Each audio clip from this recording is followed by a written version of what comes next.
Hello everyone, स्वागत है आपका हमारे प्यारे से चैनल बहन्स पढ़ाई में। आज हम करेंगे अपना चैप्टर मैन्युफैक्चरिंग इंडस्ट्रीज। ओके, बहुत थोड़ा लेंदी चैप्टर है बट इजी है, ऐसी डरने वाली कोई बात नहीं है। और मैं आपका कम से कम टाइम लूंगी और फुल डिटेल में लेटेस्ट सिलेबस के हिसाब से इस चैप्टर को एक्सप्लेन करूंगी, ठीक है। तो टेंशन मत लेना और वीडियो पे आए हो तो पूरी देख लेना, आपका चैप्टर खत्म हो जाएगा। हाँ, कोई डाउट आए तो इंस्टाग्राम पे फॉलो करके डीएम कर देना। ये नोट्स चाहिए तो आप टेलीग्राम पे फॉलो कर लेना। और ये जो नोट्स हैं ये मैंने लिए हैं इनोवेटिव ज्ञान वेबसाइट से, जिनकी लिंक मैं आपको डिस्क्रिप्शन बॉक्स में दे दूंगी, ठीक है। और बाकी जितने भी स्टडी मटेरियल हैं वो आपको टेलीग्राम पे मिल जाएंगे, आप डाउनलोड फ्री में कर लेना।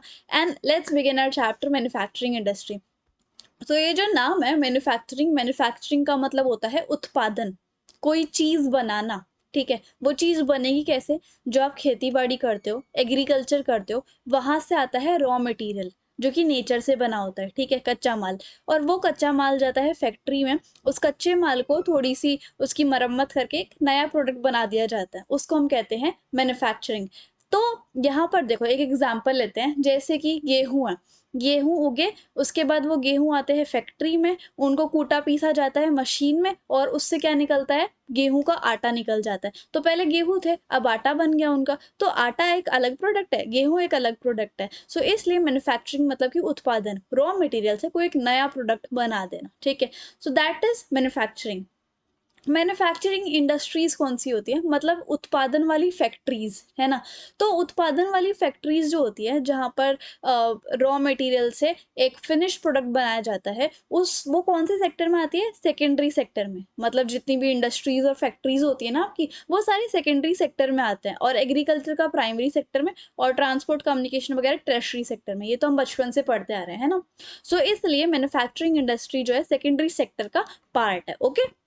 अब मैन्युफैक्चरिंग की यानी कि उत्पादन की क्या इंपॉर्टेंस है? देखो, ये एग्रीकल्चर को मॉडर्न करने में हेल्प करते हैं। मॉडर्न कैसे कर सकते हैं हम एग्रीकल्चर को? एग्रीकल्चर में भाई बहुत सारे इरिगेशन पंप्स भी चाहिए हैं, ट्रैक्टर्स, फैक्ट और भी बहुत सारे फर्टिलाइजर चाहिए, पेस्टिसाइड्स चाहिए। तो वो कहाँ से आते हैं? इंडस्ट्रीज से ही तो आते हैं, फैक्ट्री से ही तो आते हैं, तभी तो एग्रीकल्चर मॉडर्न हो पाता है, ठीक है।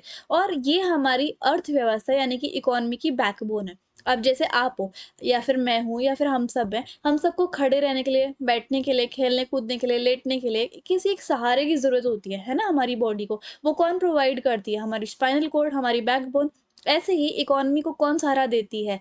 हमारी ये इंडस्ट्रीज। अब जो मैन्युफैक्चरिंग इंडस्ट्रीज है वो भाई एग्रीकल्चर पे दबाव थोड़ा कम बनाती हैं। जैसे कि आपको पता है हमारा जो इंडिया है वो एग्रीकल्चर पे कितना डिपेंडेंट है, सबके सब पहले खेती बाड़ी से ही अपना गुजारा चला देते थे। लेकिन जब से ये मैन्युफैक्चरिंग इंडस्ट्रीज या फिर सेकेंडरी सेक्टर आया, तो लोग बागों को एक और ऑप्शन मिल गया कि वहां से हट के थोड़ा सा यहाँ पर भी जाए, ताकि वो यहाँ से भी कुछ अर्निंग कर पाए in the form of salary या वेजेस, है ना। और जब से सेकेंडरी और टर्शरी सेक्टर आए हैं तब से जो जॉब है वो बनने लग गई है नई नई, है ना। इससे क्या होता है, हमारे देश में जो बेरोजगारी की और गरीबी की प्रॉब्लम्स थी वो सॉल्व हो जाती है। इतनी बात समझ में है? अब जैसे नए नए प्रोडक्ट्स बनते हैं फैक्ट्री में, तो हम उसको एक्सपोर्ट भी करेंगे, है ना। और एक्सपोर्ट करेंगे तो बाहर के देश का पैसा यानी कि डॉलर हो गया, येन हो गया, ये हमारे देश में आएगा, यानी कि फॉरेन एक्सचेंज आएगा। और इससे क्या होता है, हमारी कंट्री जो है प्रोस्पेरस यानी कि पैसे वाली होने लग जाती है ना। अब एग्रीकल्चर और इंडस्ट्री एक दूसरे के ऊपर डिपेंड है। इंडस्ट्री में जो कच्चा माल आता है, जो रॉ मटेरियल आता है, वो एग्रीकल्चर से ही आता है, ठीक है। तो इससे क्या होगा, इंडस्ट्री एग्रीकल्चर के ऊपर डिपेंड है, और एग्रीकल्चर को मॉडर्न बनाने के लिए एग्रीकल्चर इंडस्ट्री के ऊपर डिपेंड है। इंडस्ट्री जो है एग्रीकल्चर को, जैसे fertiliser, irrigation pumps, PVC pipes, tractors, machine tools, ये सब चीजें प्रोवाइड करती है ना। Contribution of industry to national economy. अब यहाँ पर इंडस्ट्री हमारी अर्थव्यवस्था को या फिर जितनी भी फैक्ट्रीज हैं वो हमारी इकोनॉमी में कितना कंट्रीब्यूशन करती हैं, ठीक है। तो the share of manufacturing sector in GDP, GDP is gross domestic product. और ये जो मैन्युफैक्चरिंग सेक्टर है ना, ये 17% जीडीपी को कंट्रीब्यूट कर पाया है 20 सालों के अंदर अंदर। और टोटल कंट्रीब्यूशन तो वैसे 27% है, जबकि 10% जो है माइनिंग, क्वेरिंग, इलेक्ट्रिसिटी और गैस से आया है ना। और ग्रोथ कितनी हो पाई है लास्ट डिकेड में? 7% से, ठीक है। 2003 में ग्रोथ रेट जो है 9 से 10% जो है रहा रहता था और डिज़ायर्ड ग्रोथ रेट कितना है 12% अगले डिकेड में, ठीक है।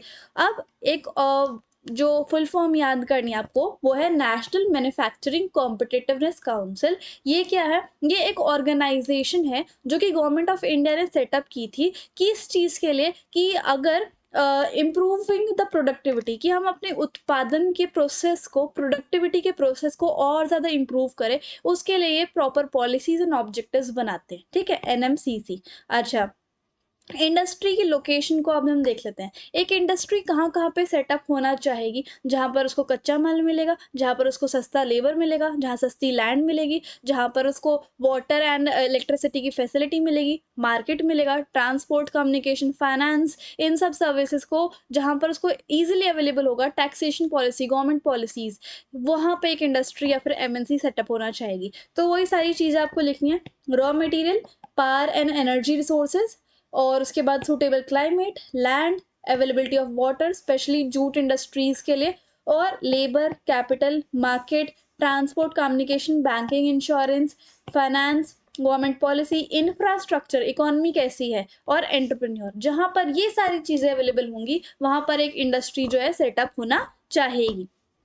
अब मैन्युफैक्चरिंग इंडस्ट्रीज और अर्बनाइजेशन देखो भाई, अर्बनाइजेशन का क्या मतलब होता है? शहरी, शहरी इलाका है ना, यानी कि बहुत सारे लोग एक जगह पर अगर रहने या फिर बसने आ जाते हैं, स्पेशली रूरल एरिया से अर्बन एरिया पे। क्यों? क्योंकि अर्बन एरियाज के पास बहुत सारी फैसिलिटीज होती हैं, है ना, मॉल्स भी होते हैं, मार्केट भी होती है, बेटर हेल्थ फैसिलिटीज होती है, पार्क्स भी होते हैं ना, बहुत सारी सर्विसेज अर्बन एरिया में होते हैं। तभी तो जो रूरल एरियाज़ के लोग होते हैं वो अर्बन एरिया में सेटअप होते हैं और अर्बन एरिया एक शहर बन जाता है। अब वहीं पर जहाँ पर शहर बस जाता है वहीं पर तो इंडस्ट्री सेटअप होना चाहिए, फैक्ट्री सेटअप होना चाहिए, क्योंकि अभी मैंने ऊपर वाले टॉपिक में आपको बताया कि एक इंडस्ट्री वहीं पर सेटअप होगी जहाँ पर उसको ये सारी सर्विसेज़ मिलेंगी, और सर्विसेज़ मिलेंगी अर्बन एरिया में। तो इसलिए मैन्युफैक्चरिंग इंडस्ट्री अर्बनाइज़ेशन के ऊपर डिपेंड है। ओके। अब एक और फैक्ट देखो, ड्यूरिंग प्री इंडिपेंडेंस यानी कि ये वाला टाइम 1857 से लेकर 1947 तक, ठीक है, ये जो टाइम था मैन्युफैक्चरिंग इंडस्ट्रीज वहां पर सेटअप होती थी जहां पर समुद्री बंदरगाह थे, जैसे कि मुंबई, कोलकाता, चेन्नई, ठीक है। और अब हम बात करते हैं many industries tend to come together. अब बहुत सारी इंडस्ट्रीज उसी जगह पर आती थी जहाँ पर उसको बहुत सारे फायदे हो, तो ऐसी इकोनॉमीज को हम क्या बोलते हैं?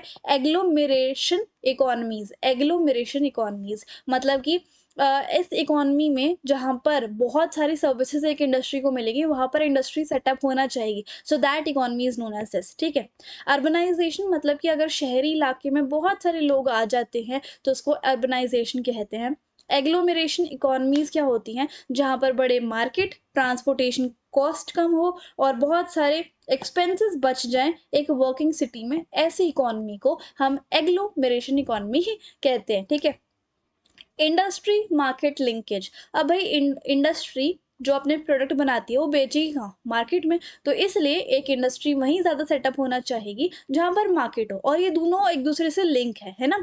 अब बहुत सारे फैक्टर्स जो है इन दोनों चीज़ों को लिंक करते हैं, जैसे कि मनी चाहिए उत्पादन करने के लिए, है ना। सो जब उत्पादन हो जाता है तो वो प्रोडक्ट जाता है मार्केट के अंदर, और मार्केट वाले जो पीपल होते हैं वो बेचते हैं बायर्स को, जिससे कि प्रॉफिट होता है ना। और अब इनपुट जो है ज़रूरत होती है उनकी, यानी कि रॉ मटेरियल की ज़रूरत होती है इंडस्ट्रीज में प्रोडक्शन के लिए। वो रॉ मटेरियल आता है कहाँ से? एग्रीकल्चर से। Land, labour, capital, entrepreneur, infrastructure की भी बहुत ज़रूरत है ना। गुड ट्रांसपोर्ट फैसिलिटीज़ होनी चाहिए ताकि वो उनका सामान जो है इंडस्ट्री का वो मार्केट में जा सके, शॉप्स पे जा सके। और फैक्ट्रीज जो है वो सेटअप होती है ताकि वो अलग अलग प्रोडक्ट्स बना सके और मार्केट में वो बेच सके, तो इसलिए ये दोनों आपस में बहुत ज़्यादा लिंक है ना। अच्छा, क्लासिफिकेशन ऑफ इंडस्ट्री, यही हमारा पूरा मेन चैप्टर है। इंडस्ट्रीज को बांटा गया है, ऐसा नहीं है कि सिर्फ एक टाइप की फैक्ट्रीज होती हैं, अनेक टाइप की फैक्ट्रीज होती है। अब हम उसके बारे में डिस्कस करेंगे। अब रॉ मटेरियल के आधार पे 2 टाइप की इंडस्ट्रीज़ होती है। एक एग्रो बेस्ड इंडस्ट्री, मतलब ऐसी इंडस्ट्री जहाँ पर रॉ मटेरियल लगता है, ठीक है? जैसे कॉटन, वूलन, जूट, सिल्क। और एक होती है मिनरल बेस्ड इंडस्ट्री जहाँ पर मिनरल्स की ज़रूरत होती है, जैसे iron and steel, cement, aluminium, petrochemical. ये दोनों इंडस्ट्रीज़ को हमें डिटेल में पढ़ना है फर्दर आगे चैप्टर में, बाकी बस नाम-नाम के लिए पढ़नी है। अब आगे देखो, मेन रोल के हिसाब से भी इंडस्ट्रीज़ होती हैं, जैसे बेसिक और की इंडस्ट्रीज़। ये क्या करती हैं, these industry supply their product to manufacture other goods. कोई भी अब ये जो चीज़ बनाती है ये दूसरी इंडस्ट्रीज को भेज देती है, ठीक है? जैसे आयरन एंड स्टील है, वो अपना आयरन और स्टील दूसरी इंडस्ट्रीज को भेज देते हैं ताकि वो लोग कोई मशीन बना सके, कोई पार्ट बना सके। और कंज्यूमर इंडस्ट्रीज वो होती हैं जो कि ऐसा सामान बनाती हैं, ऐसे प्रोडक्ट बनाती है जो कि डायरेक्टली कंज्यूम कर लेते हैं। कौन? ग्राहक, है ना? जैसे शुगर, पेपर, इलेक्ट्रॉनिक, सोप। अब industries on the base of capital investment, कि कितनी इन्वेस्टमेंट लगी है, उसके हिसाब से भी दो होती है, एक लार्ज स्केल, एक स्मॉल स्केल। स्मॉल स्केल वो जिसमें कैपिटल लगी होती है, पैसा लगा होता है 1 करोड़ के आसपास, और लार्ज स्केल वो जिसमें पैसा लगा होता है 1 करोड़ से ज्यादा, तो होती है लार्ज स्केल। ओनरशिप के आधार पे भी इंडस्ट्री होती है। पब्लिक सेक्टर जो कि गवर्नमेंट ओन करती है, प्राइवेट सेक्टर जो कि प्राइवेट पीपल ओन करते हैं, है ना? लाइक इंडिविजुअल या फिर group of individual. Joint sector जहाँ पर प्राइवेट गवर्नमेंट दोनों मिलके करते हैं। और कोऑपरेटिव सेक्टर मतलब ग्रुप ऑफ इंडिविजुअल होता है जिनका एक एजेंडा होता है कि हमें इसी चीज़ के ऊपर काम करना है ना? तो वो चीज़ होती है, जैसे कि अमूल, है ना? कि उन्हें डेयरी प्रोडक्ट्स के ऊपर ही काम करना है, सो ये होता है कोऑपरेटिव। अब बल्क के आधार पे भी, मतलब कितना ज़्यादा रॉ मटेरियल है, भारी है, हल्का है, उसके हिसाब से भी इंडस्ट्रीज़ होती हैं। एक हेवी इंडस्ट्री, एक लाइट इंडस्ट्री। हेवी इंडस्ट्री वो जहाँ पर रॉ मटेरियल, कच्चा माल बहुत भारी होता है, iron and steel industry example है। और लाइट इंडस्ट्री वो होती है जहाँ पर रॉ मटेरियल बहुत हल्का होता है, like electrical industry, toy industry, ऐसे, है ना? किस टाइप का मटेरियल यूज़ हुआ है उस टाइप में भी अब एग्रो बेस्ड और मिनरल बेस्ड होती है, और इसी चीज़ को हमें डिटेल में पढ़ना है अपने इस चैप्टर में। Let's begin. नाउ जो मैंने आपको बताया था कि अब हमें एग्रीकल्चर बेस्ड इंडस्ट्री और मिनरल बेस्ड इंडस्ट्री को हमें डिटेल में पढ़ना है, वो वाली घड़ी, वो वाला समय जो है वो आ चुका है, ठीक है? So on the basis of material used के हिसाब से एग्रो बेस्ड होती है और मिनरल बेस्ड इंडस्ट्री होती है। अब हम शुरू करेंगे एग्रो बेस्ड इंडस्ट्री से, जिनका रॉ मटेरियल या फिर कच्चा माल जो होता है वो एग्रीकल्चर के वहीं से ही आता है। जैसे कि कॉटन टेक्सटाइल इंडस्ट्री है, तो इनका कच्चा माल क्या होगा? कॉटन होगा। और कॉटन कहाँ से आती है? खेतों में से आती है ना? ऐसे ही jute textile, woollen, silk, synthetic और शुगर इंडस्ट्री, तो इन सब का जो भी रॉ मटेरियल होगा वो एग्रीकल्चर के ऊपर डिपेंड होगा, पहली बात तो, है ना? तो अब इन्हीं चीज़ों को हमें डिटेल में पढ़ना है। सबसे पहले आती है टेक्सटाइल इंडस्ट्री, यानी कि कपड़े की फैक्ट्री। अब ये जो है जो टेक्सटाइल इंडस्ट्री है वो 14% industrial production in India contribute करती है। मतलब जितनी भी फैक्ट्रीज़ या फिर इंडस्ट्री है ना हमारे भारत में, उसका 14% तो टेक्सटाइल इंडस्ट्री लेके जाता है। 35 मिलियन पीपल जो हैं इनके अंदर एम्प्लॉयमेंट करते हैं, नौकरी करते हैं। और ये जो है एम्प्लॉयमेंट जनरेशन में एग्रीकल्चर के ऊपर तो बहुत सारे लोग डिपेंड हैं ही अपने गुजारे के लिए, लेकिन ये सेकंड लार्जेस्ट प्रोड्यूसर है टेक्सटाइल इंडस्ट्री, कि इतने सारे लोग यहाँ पर काम करते हैं, है ना? अपने लाइवलीहुड के लिए। अप्रोक्सीमेटली 24.6% फॉरेन एक्सचेंज ये लोग कमाते हैं, इस इंडस्ट्री के लोग, मतलब कि बाहर के देशों का पैसा। और कंट्रीब्यूट करते हैं हमारी जीडीपी में 4%। और यही एक ऐसी इंडस्ट्री है जो कि सेल्फ डिपेंडेंट है, खुद पे निर्भर है और कंप्लीट करती है वैल्यू चेन को। आते हैं कॉटन टेक्सटाइल इंडस्ट्री पे। पहली सक्सेसफुल कॉटन मिल या फिर कॉटन टेक्सटाइल फैक्ट्री जो है एस्टैब्लिश हुई थी मुंबई में 1854 में। ये आप अपनी हिस्ट्री की बुक में पढ़ के आ चुके हो। महात्मा गांधी जी ने कहा था कि जो हम यार्न यानी कि धागे को स्पिन करते हैं और खादी पहनते हैं, वो हमें पहनना चाहिए और यार्न की स्पिनिंग करनी चाहिए, ताकि इससे जो है रोजगार बढ़ेगा, एम्प्लॉयमेंट बढ़ेगी वीवर्स के लिए स्पेशली, है ना? जो बुनाई करते हैं। और अर्ली इयर्स में कॉटन टेक्सटाइल इंडस्ट्री जो थी वो बेसिकली महाराष्ट्र और गुजरात में ही थी, क्योंकि वहाँ पर कॉटन ग्रोइंग बेल्ट थी, कॉटन ज़्यादा होती थी। लेकिन बाद में जैसे कि अवेलेबिलिटी होती गई रॉ मटेरियल की, मार्केट की, ट्रांसपोर्ट फैसिलिटी की, लेबर भी मिलने लग गई, क्लाइमेट भी अच्छा होने लग गया, तो ये जो कॉटन टेक्सटाइल इंडस्ट्री है ये महाराष्ट्र गुजरात के बाद पहुंच गई तमिलनाडु वगैरह में, है ना? यहाँ पर अब क्या हुआ, वीविंग का काम, यानी कि जो हाथ से बुनाई करते थे लोग, लोग वो कम हो गया, क्योंकि अब खुद की जो मिल्स थी, फैक्ट्रीज थी, उसके अंदर मशीन्स वगैरह आ चुकी थी, हैंडलूम्स वगैरह आ चुकी थी। बट वीवर्स का काम उन डिसेंट्रलाइज हो गया था, कम तो हो गया था, पर कुछ काम ऐसे भी होते थे उस कपड़े पे, कॉटन के पे, जो कि सिर्फ हाथ से हो सकते थे, हैंड से, किसी मशीन से नहीं हो सकते थे। तो तब वहाँ पे वीवर्स की ज़रूरत पड़ती थी। जैसे कि कुछ डिज़ाइन बनाना, ट्रेडिशनल स्किल्स, सिल्क, ज़री, एम्ब्रॉयडरी, कढ़ाई का काम करना, तो वो वीवर्स कर दिया करते थे, है ना? और ये जो कॉटन के गुड्स थे, ये अलग-अलग जगह पर एक्सपोर्ट किए जाने लग गए थे। जैसे कि आप Japan, USA, UK, Russia, France, European countries, Nepal, Singapore, Sri Lanka और बहुत सारी अफ्रीकन कंट्रीज़ में भी, है ना? बट कॉटन इंडस्ट्री में काफ़ी सारी प्रॉब्लम्स थी। पुरानी टेक्नीक यूज़ हो रही थी, लेबर की शॉर्टेज थी, सिंथेटिक फाइबर आ रहा था तो उससे भी कॉम्पिटिशन झेलना था, पावर सप्लाई इतने अच्छे से नहीं हो पा रही थी, नई-नई मशीन्स कम आ रही थी, वीविंग और प्रोसेसिंग सेक्टर्स में। ओके, आते हैं हम जूट टेक्सटाइल्स के ऊपर। ये इंडिया का लार्जेस्ट प्रोड्यूस इंडिया जो है ना, जूट की प्रोडक्शन में या फिर कच्चा जूट या फिर जूट के गुड्स में लार्जेस्ट प्रोड्यूसर है। पहली जूट मिल जो थी कोलकाता 1859 में सेटअप हुई थी, रिश्रा, कोलकाता के रिश्रा में, ठीक है। और पहले नंबर पे तो बांग्लादेश है, लेकिन अब इंडिया जो है सेकंड पे आता है जूट के एक्सपोर्ट में, है ना? पार्टीशन जब हुआ था 1947 में, जूट मिल जो थी, जूट की फैक्ट्री जो थी, वो तो रह गई थी इंडिया में, लेकिन जूट की जो खेती होती थी, उसका 3/4 पार्ट जो है वो बांग्लादेश में, यानी कि ईस्ट पाकिस्तान में चला गया था। अब क्या होता है, तो इसलिए इंडिया जो है सेकंड नंबर पे आता है, क्योंकि जूट की खेती अब बांग्लादेश के हिस्से में आ गई थी, 3/4, 1/4 इंडिया के पास अभी भी है ना? तो जूट इंडस्ट्री जो है वो वेस्ट बंगाल के हुगली रिवर पे ज़्यादातर लोकेटेड है, क्योंकि वहाँ पे उन्हें अबंडेंट वाटर मिल जाता है, ज़्यादा पानी मिल जाता है और पानी के पास ही जूट की खेती हो सकती है ज़्यादातर, है ना? अब कौन-कौन सी मतलब ऐसा हुगली बेसिन पे या फिर हुगली रिवर पे ही जूट मिल्स क्यों सेटअप है, वो हमें देखना है। तो वेस्ट बंगाल सबसे ज़्यादा लार्जेस्ट प्रोड्यूसर है जूट का, क्योंकि वहाँ पर बहुत सस्ते में और बहुत ज़्यादा पानी मिल जाता है हुगली रिवर की वजह से, ताकि जूट जो है अच्छे से हम उसको निकाल सकें, प्रोसेस कर सकें। वेस्ट बंगाल, बिहार, ओडिशा और उत्तर प्रदेश आपस में मिलते हैं, तो इन यहाँ से हमें सस्ते में लेबर मिल जाती है। रेलवेज़, रोडवेज़, एयरवेज़, वाटरवेज़ का अच्छा वहाँ पे एक लिंकेज है और कम चीपली वाटर ट्रांसपोर्ट मिल जाता है। कोलकाता पोर्ट भी है वहाँ पे, ताकि जूट प्रोडक्ट्स का एक्सपोर्ट हो सके। और क्या होता है, कोलकाता जो है बैंकिंग, इंश्योरेंस और दूसरी फैसिलिटीज़ भी प्रोवाइड करता है, क्योंकि ये एक पूरा अर्बन हब है इसलिए। इसलिए जो जूट इंडस्ट्री है वो कोलकाता के हुगली रिवर बेसिन के ऊपर ही ज़्यादातर सिचुएटेड रहती हैं। ओके? अब जूट इंडस्ट्री में भी चैलेंजेस हैं, सिंथेटिक फाइबर आ रहे हैं और सिंथेटिक फाइबर ज़्यादा सस्ते हैं और अच्छी क्वालिटी के भी हो सकते हैं, अगर जूट से कंपेयर किया जा सके तो। जूट की जो कल्टीवेशन है वो ज़्यादा महंगी पड़ती है और ज़्यादा हार्ड भी है।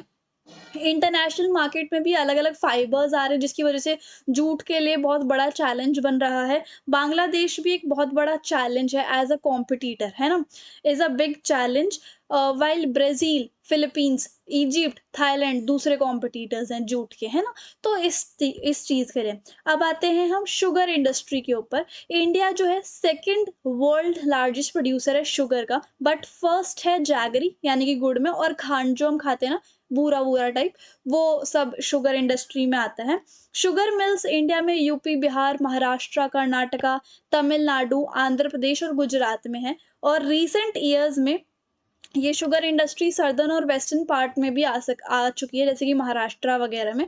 क्यों? क्योंकि महाराष्ट्र और सदर्न पार्ट में ना जो गन्ने उगाए जाते हैं, उसके अंदर ये जो सुक्रोज का कंटेंट होता है वो ज़्यादा हायर पाया जाता है और ये ज़्यादा लंबे समय तक उगते रहते हैं, क्योंकि वहाँ का क्लाइमेट सूटेबल है शुगर केन के लिए, इसलिए।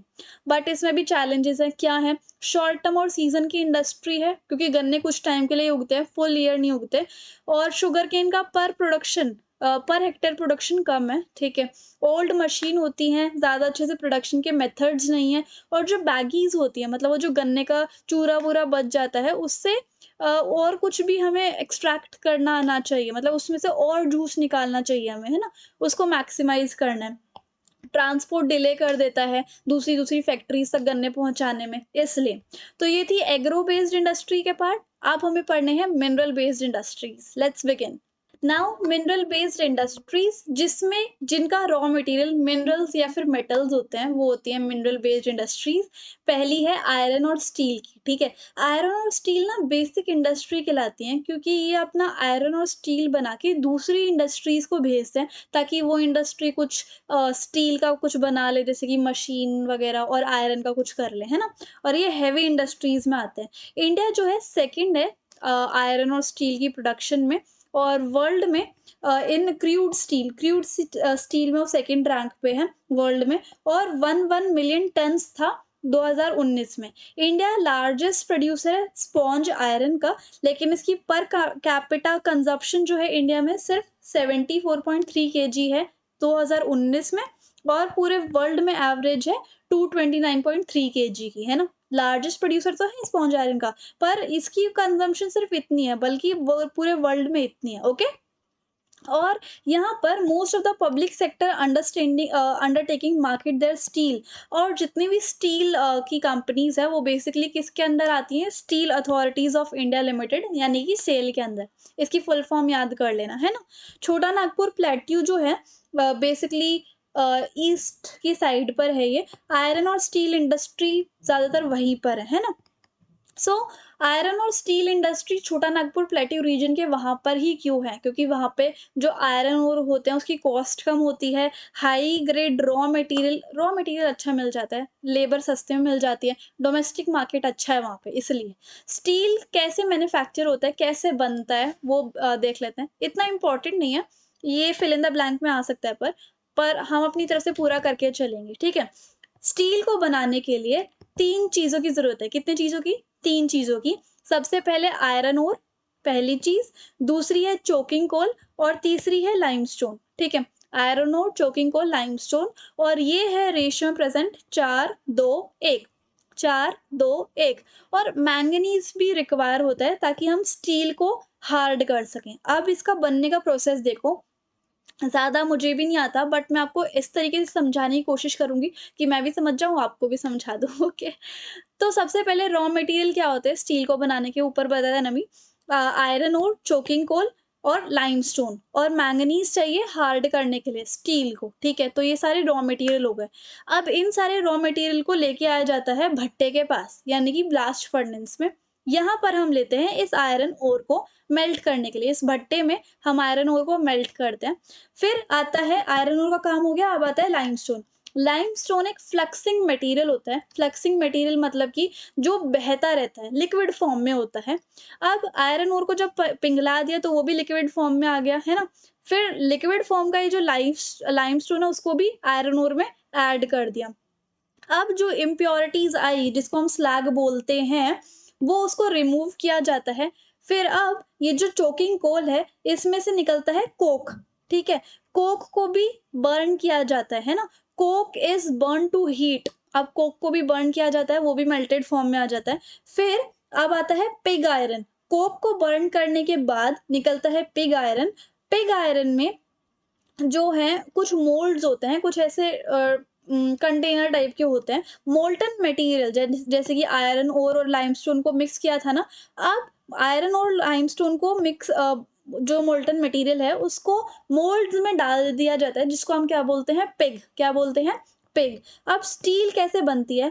पिग आयरन को दोबारा से प्योरीफाई किया जाता है, उसको मेल्ट करवा के और उसकी इम्प्योरिटीज हटा के ऑक्सीजनेशन करवा के, ठीक है, ऑक्सीडाइज करवा के। फिर मैंगनीज, जो कि हमें चाहिए था हार्ड करने के लिए, मैंगनीज मिलाया जाता है। निकल और क्रोमियम भी ऐड किया जाता है। फिर मेटल की शेपिंग होती है, रोलिंग, प्रेसिंग, कास्टिंग और फोर्गिंग करके। कुछ इस टाइप से हमारा स्टील जो है वो बनता है, ठीक है। अब iron and steel basic industry क्यों है? क्योंकि बहुत सारी इंडस्ट्रीज आयरन और स्टील के ऊपर डिपेंडेंट है, जैसे कि बर्तन वाली इंडस्ट्री, मशीन्स वाली इंडस्ट्री। अलग अलग तरीके की मशीन बनती है, उसमें लोहा और आयरन ही तो चाहिए। तो इस तरीके से तो ये प्रोवाइड करती है मशीन दूसरी इंडस्ट्री को, जैसे कि शुगर इंडस्ट्री, सीमेंट इंडस्ट्री। और पूरी कंट्री ही इस इंडस्ट्री के ऊपर डिपेंड है इंडस्ट्रीज को बनाने के लिए। बहुत सारे लोगों को ये जॉब भी प्रोवाइड करते हैं, है ना। अब iron and steel heavy industry क्यों है? आयरन और स्टील हैवी इंडस्ट्री क्यों है? क्योंकि ये जो आयरन ओर है, कोल, लाइम, स्टील ये बहुत हैवी है अपने वेट में, सो दैट्स व्हाई ये हैवी इंडस्ट्री है। अब इसके अंदर भी काफ़ी सारे चैलेंजेस हैं, वो कौन-कौन से हैं? वो है limited availability and high cost of coking coal, कि ये बहुत कम प्रेजेंट है आयरन एंड स्टील, और जो चोकिंग कोल है वो बहुत महंगा आता है, इंफ्रास्ट्रक्चर भी इतना अच्छा नहीं है, लेबर कम है, एनर्जी भी इतने अच्छे से नहीं मिल पाती है, पावर एंड वाटर की। ठीक है, बात करते हैं एल्यूमिनियम स्मेल्टिंग पर। अब ये कैसे निकलता है? Second most important metallurgical industry है हमारे इंडिया में। बॉक्साइट जो है ये रॉ मटेरियल होता है एल्यूमिनियम स्मेल्टिंग की इंडस्ट्री के लिए। ये बहुत हैवी डार्क रेडिश कलर का है, और बॉक्साइट में से एक सब्सटेंस निकलता है एल्यूमिनिया। उस एल्यूमिनिया में से ये निकलता है एल्यूमिनियम। ठीक है, एल्यूमिनियम लाइट होता है, कोरोजन मतलब जरवर नहीं लगता, गुड कंडक्टर ऑफ हीट होता है, मेलेबल होता है, और बहुत स्ट्रॉन्ग बन जाता है जब ये दूसरे मेटल के साथ मिक्स हो जाता है। तो ये जो है आयरन एंड स्टील इंडस्ट्री को रिप्लेस अगर हम करना चाहें तो ये एल्यूमिनियम कर सकता है। इसकी वायर्स, यूटेंसिल, एयरक्राफ्ट बनते हैं, है ना? एल्यूमिनियम जो है स्टील का एक सब्स्टिट्यूट लगा सकते हो, स्टील ही नहीं, कॉपर, जिंक और दूसरी इंडस्ट्री में। मतलब अगर स्टील और आयरन कम पड़ जाए तो हम एल्यूमिनियम का फायदा उठा सकते हैं। ठीक है, इलेक्ट्रिसिटी के लिए ज़्यादा अच्छा है। इंडिया में aluminium smelting plant Odisha, West Bengal, Kerala, UP, Chhattisgarh, Maharashtra, Tamil Nadu इन सब में पाए जाते हैं। Okay, now chemical industries. India में केमिकल इंडस्ट्रीज बहुत फास्ट ग्रोइंग इंडस्ट्रीज हैं, क्योंकि ये तो आपको पता है हर चीज़ में केमिकल मिले होते हैं, है ना? ओके, लार्ज स्केल पे भी होती है, स्मॉल स्केल पे भी होती हैं ये। अच्छा, केमिकल इंडस्ट्रीज के ना दो सेक्टर होते हैं, ऑर्गेनिक, इनऑर्गेनिक। जिन लोगों ने 11th क्लास में फिजिक्स, केमिस्ट्री, नॉन मेड वगैरह ली होगी, उनकी भी ऑर्गेनिक और इनऑर्गेनिक केमिस्ट्री होती होगी ना, आई गेस, मुझे पता नहीं है क्योंकि मैं कॉमर्स से हूँ। अच्छा, ऑर्गेनिक सेक्टर में क्या होता है? ऑर्गेनिक केमिकल होते हैं, और इन केमिकल्स के अंदर पेट्रोकेमिकल होते हैं। ये पेट्रोकेमिकल जैसे कि synthetic fibre, synthetic rubber, plastic, dyestuff, drug, pharmaceuticals बनाने में हेल्प करते हैं, और ये ऑयल रिफाइनरीज के पास ये प्लांट सिचुएटेड होते हैं। इनऑर्गेनिक सेक्टर में कौन से होते हैं? जो इनऑर्गेनिक केमिकल बनाते हैं, जिसके अंदर सल्फ्यूरिक एसिड होता है, और ये फर्टिलाइज़र, फाइबर, प्लास्टिक, एडहेसिव्स मतलब चिपकी-चिपकी सी चीज़ें, paint, dye stuff, nitric acid, alkali, soda ash, ये सब बना कॉस्टिक सोडा, ये सब बनाने में हेल्प करते हैं, है ना? ये केमिकल प्लांट सारी कंट्री में ऑल ओवर लोकेटेड होते हैं। फर्टिलाइज़र इंडस्ट्रीज़ कौन-कौन सी होती हैं? फर्टिलाइज़र इंडस्ट्रीज़ जो हैं, नाइट्रोजनस फर्टिलाइज़र के आस-पास सिचुएटेड होती हैं, है ना?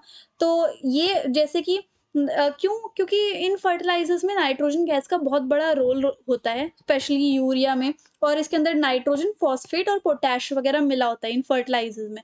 दैट्स व्हाई ये नाइट्रोजनस गैस प्लांट के पास सिचुएटेड होते हैं। पोटैश हम किसी दूसरी कंट्री से इम्पोर्ट करवाते हैं, बाकी फॉस्फेट और नाइट्रोजन हमारी खुद के इंडिया में मिल जाता है, ठीक है? ग्रीन रेवोल्यूशन के बाद ये इंडस्ट्री बहुत फैल गई, क्योंकि एग्रीकल्चर ही हमारे इंडिया का बहुत बड़ा पार्ट है, और बहुत ज़्यादा क्रॉप्स उगाने के लिए फर्टिलाइजर्स पड़ते ही पड़ते हैं नीड में, है ना? तो गुजरात, तमिलनाडु, यूपी, पंजाब, केरला फर्टिलाइजर्स की प्रोडक्शन में लगे हुए हैं। सीमेंट इंडस्ट्री पे आते हैं। कंस्ट्रक्शन चलता रहता है हमारे पूरे इंडिया में, है ना? हाउसेस, ब्रिजेस, रोड्स वगैरह बनाने के लिए, एयरपोर्ट, डैम वगैरह बनाने के लिए सीमेंट की ज़रूरत होती है, ठीक है? सीमेंट हैवी इंडस्ट्री में आती हैं, और सीमेंट बनती है लाइमस्टोन, जिप्सम और सिलिका से। ये फिल इन द ब्लैंक में आता है, ये ध्यान रखना, है ना?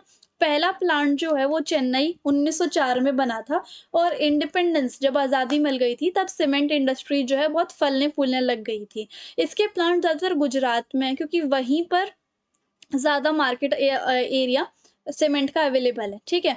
Why the development of cement industry क्यों हमारे देश के लिए बहुत इम्पोर्टेंट है? क्योंकि सीमेंट इंडस्ट्री को एक बेस्ट क्वालिटी प्रोडक्ट लगता है ना?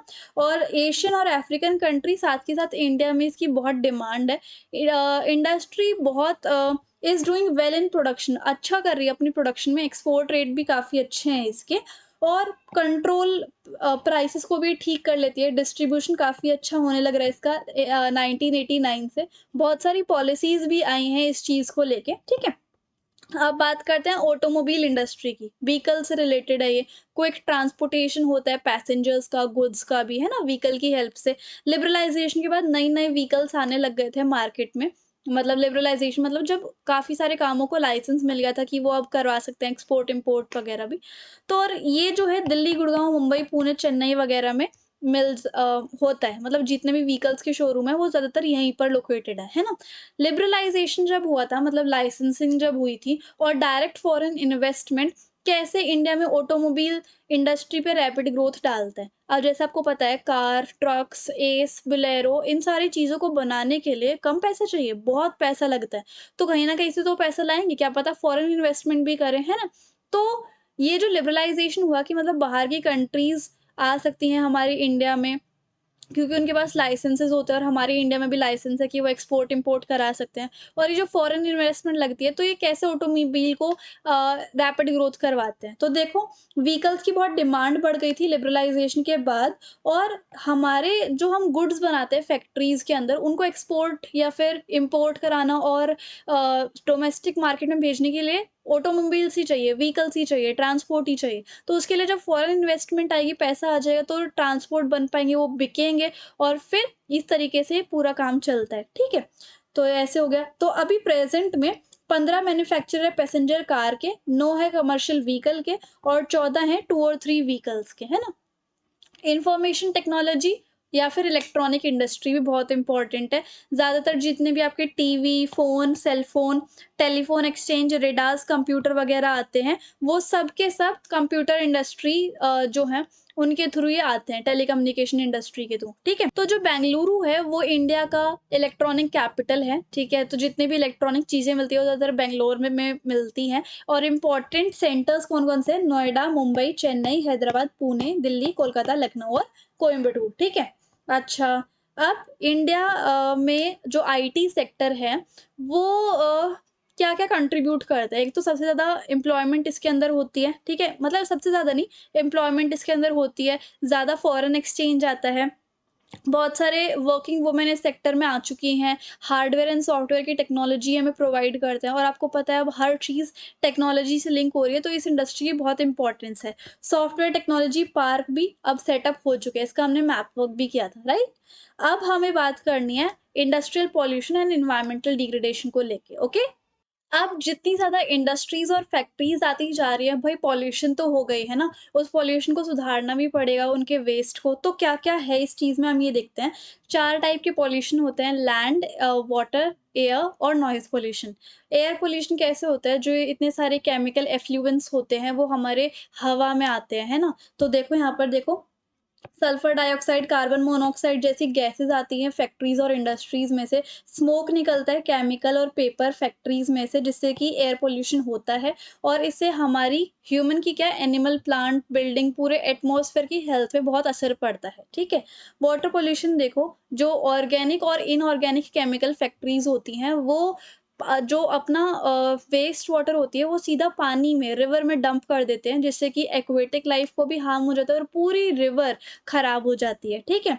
तो ये डाई वगैरह की फैक्ट्रीज़ होती हैं और पेपर की, पेट्रोलियम की, इन सब की। थर्मल पॉल्यूशन क्या होता है? जैसे कि बहुत हॉट वाटर जो होता है, जिसके अंदर केमिकल वगैरह मिले होते हैं, बेसिकली थर्मल पावर प्लांट से, उस पानी को बिना ठंडा किए ही रिवर में डंप कर देना इज़ थर्मल पॉल्यूशन का पार्ट, ठीक है? नॉइज़ पॉल्यूशन कि जितने भी मशीन्स हैं खट-खट, खट-खट हुए जा रही है, उससे भी हेल्थ पे और हियरिंग कैपेसिटी पे बहुत ज़्यादा असर पड़ता है, ओके? अब कैसे हम इस एनवायरमेंटल डिग्रेडेशन को कंट्रोल कर सकते हैं? कुछ सजेशंस हैं, जैसे कि मिनिमाइज़ वाटर यूसेज जितनी भी आप वाटर यूज़ को कम यूज़ कर सको, उतना कम वाटर यूज़ करो, वेस्ट को रिसाइकिल करो, है ना? 2 और मोर स्टेजेज़ में। अब rain water harvesting to meet water requirements water की रिक्वायरमेंट्स को पूरा करने के लिए रेन वाटर हार्वेस्टिंग बहुत ज़्यादा ज़रूरी है। पहले हॉट वाटर को ठंडा करो, उसको अगर साफ़ कर सकते हो तो साफ़ करो, तब जाके रिवर एंड पॉन्ड में रिलीज़ करो, है ना? इसको भी 3 तरीके से किया जाता है। पहले प्राइमरी ट्रीटमेंट होता है, सेडिमेंटेशन करवा लो, जितना भी रेत, मिट्टी, केमिकल है, उसको नीचे बैठने दो, ठीक है? सेकेंडरी ट्रीटमेंट क्या है? ट्रीज़ वगैरह को प्लांट कर दो, एफ़ॉरेस्टेशन करो, रेन वाटर हार्वेस्टिंग करो और टर्शरी ट्रीटमेंट क्या है कि रिसाइकिल करो वेस्ट वाटर, उसी पानी को बार-बार यूज़ करो, है ना? सीवेज ट्रीटमेंट प्लांट में लेके आओ उसको साफ करने के लिए जो कि यमुना एक्शन प्लान फरीदाबाद में लोकेटेड है वहाँ पर। अब कैसे इन्वायरमेंटल पॉल्यूशन को हम मिनिमाइज कर सकते हैं। ग्राउंड वाटर को हमें डिप्लीट होने से बचाना है तो रेन वाटर हार्वेस्टिंग करो और ग्राउंड वाटर रिजर्व्स को बढ़ाओ, है ना? और जनरेटर्स लगाओ, मशीनरी ऐसी फिट करो जो कि साइलेंसर्स का काम करे, बाहर की साउंड को एब्जॉर्ब कर ले, मतलब खुद की इंडस्ट्री की साउंड को। और particulate matter in the air, जो एयर में स्मोक है उसको भी रिड्यूस करो, स्मोक स्टैक्स लगाओ, है ना? ऑयल और गैस का यूज करो कोल की जगह पर, ओके? और उसके बाद मशीनरी को रीडिजाइन करो ताकि एनर्जी का यूजेज काफी अच्छे से हो जाए। सस्टेनेबल डेवलपमेंट को प्रमोट करना चाहिए। अब एनटीपीसी की फुल फॉर्म क्या होती है? National thermal power corporation. ये मेजर पावर है जो कि इंडिया में प्रोवाइड करता है।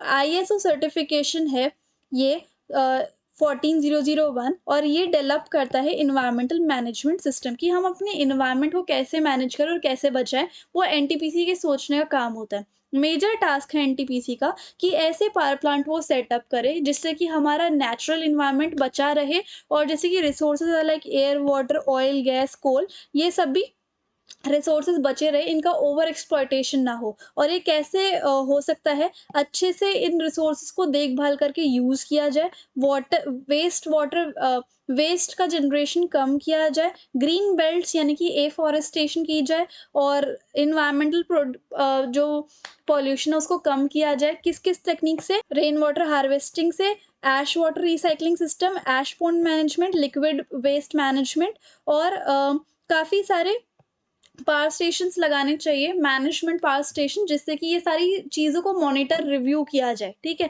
और तो इस तरीके से हमारे जो चैप्टर है वो फिनिश होता है फाइनली। कोई भी डाउट है आप मुझे इंस्टाग्राम पे फॉलो करके डीएम कर सकते हो, टेलीग्राम पे भी फॉलो कर सकते हो। So if you like the video and the explanation then please do like, share, comment and subscribe the channel. Thank you so much.